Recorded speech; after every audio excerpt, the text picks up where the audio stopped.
All right, folks, I just want to show you what I did with this really cheap 5-string bass that I bought. It needed some help when it got here, definitely. So you can see this is a really cheap model here.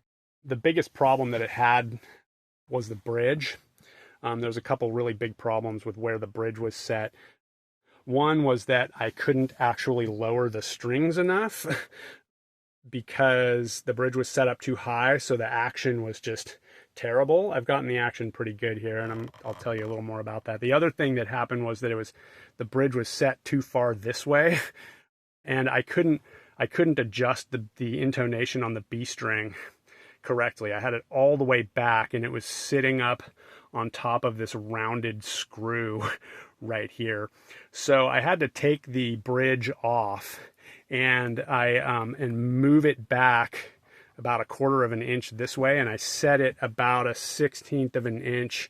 I chiseled out about 1/16 of an inch there and set it down lower so I could adjust the action lower. So you can see that the action's actually pretty good.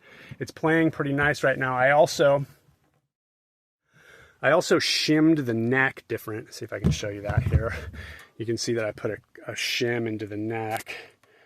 Where can you see it? Oh, there it is, yeah. See, I shimmed the neck different than how it was shimmed. And with these cheap instruments, in order to adjust the neck, you have to shim them. A more expensive instrument would have a tension bar in it that you could use.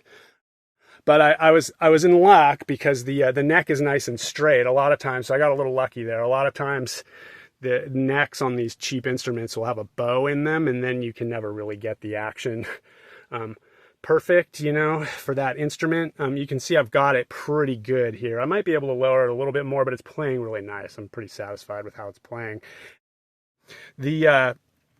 Also when I was doing it, the nut broke off. So I had to super glue the nut back into place.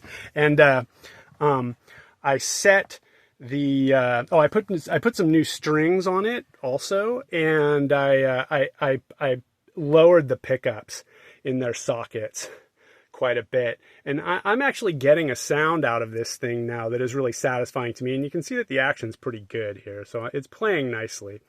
And like I already said, I could probably lower the action a little bit more. But, at some level, the quality of instrument that you get for such a cheap price is often pretty good, really. But this one really needed some help when it got here.